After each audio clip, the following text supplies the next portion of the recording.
Assalamu alaikum. I Faisal Dedi from Foundation Securities Equity Sales Department welcome you all in my new episode of Midweek Market Recap, where we discuss the PSX performance of the last 3 working days. अगर हम performance level पे बात करें तो Monday के दिन KSE 100 index opens at 45,536 points and on Wednesday it manages and settled to close at 47,032 points.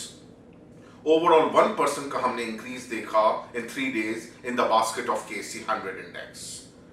अगर हम लिक्विडिटी फ्रंट पे बात करें तो मंडे के दिन मजमूई तौर पे KSE 100 इंडेक्स में 194 मिलियन शेयर्स का काम देखा गया, फॉलोड बाय ट्यूसडे के दिन मार्केट के अंदर 139 मिलियन शेयर्स का काम देखा गया और आज वेडनेसडे के दिन ओवरऑल 165 मिलियन शेयर्स का काम देखा गया इन KSE 100 index.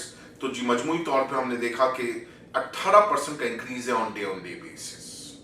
As you all know, the last week went very hectic and full of technical glitches, जो कि नए सॉफ्टवेयर की इम्प्लीमेंटेशन की वजह से रहा था.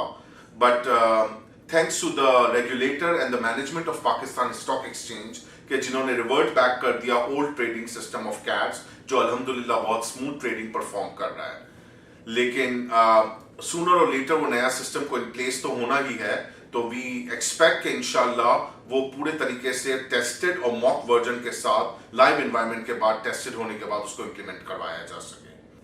As always, Saudi Arab supports Pakistan on the deposit as well as oil facility side, जिसकी वजह से हमने देखा कि करेंसी के साइड पे जो प्रेशर था उसमें रिलीफ नजर आया और इंटर मार्केट के अंदर पाक रुपी इस वक्त डॉलर के अगेंस्ट में 170 से नीचे ट्रेड होता हुआ नजर आ रहा है और यही चीज पिछले हफ्ते एज हाई एज 175 पे ट्रेड करता हुआ नजर आया था dollar against PKR against US dollar.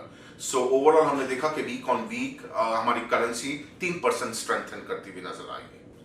जो बिग इवेंट्स नजर आ रहे हैं इस महीने मार्केट के पॉइंट ऑफ व्यू से, वो सबसे इंपॉर्टेंट जो है लॉन्ग अवेटेड वो IMF का पैकेज है, जो कि as per the source of the finance ministry जो कि बिल्कुल फाइनल स्टेज में है और किसी भी पॉइंट इन टाइम पे अनाउंस हो सकता है, but with strict measures and strict rules and regulations होंगे उसके साथ अटैच, जिसमें आपने देख भी लिया है कि लोकल डोमेस्टिक पेट्रोल प्राइसेस का बढ़ना और इसके साथ साथ rationalisation on the tariff side, both electricity and gas side, and strict monetary tightening policy नजर आ रही है हमें इस बार by the State Bank of Pakistan, which is probably scheduled in the end of this month, और जहां मार्केट पार्टिसिपेंट्स एक्सपेक्ट कर रहे हैं कि 75 basis point two 100 basis point का इंक्रीज हो सकता है in the policy rate. Very next trigger जो नजर आ रहा है वो MSCI की साइड से है, जो कि ट्रांजिशन फेज है from the emerging to the frontier side, जिसकी भी थ्रेशोल्ड डेट इस मंथ के एंड में ही है, तो लिहाजा हम एक फॉरेन साइड से भी आउटफ्लो एक्सपेक्ट कर सकते हैं in the month of November. अगर हम कमोडिटी फ्रंट पे देखें तो oil is making a new high in this week, whereas coal को अगर हम ऑब्जर्व करें तो इंटरनेशनल मार्केट में coal prices are taking a deep breather and coming down to the level of $120 these days. So good for the cement stocks as well as real estate activities in the short run. Corporate result has almost come to end, तो season की वजह से भी एक अच्छा space मिल गया positive momentum maintain करने के लिए in KSE 100 index. My sales advice is to follow the same defensive pattern where the focus is more on the dividend oriented stocks, especially banking stocks for the calendar year December ended 2021.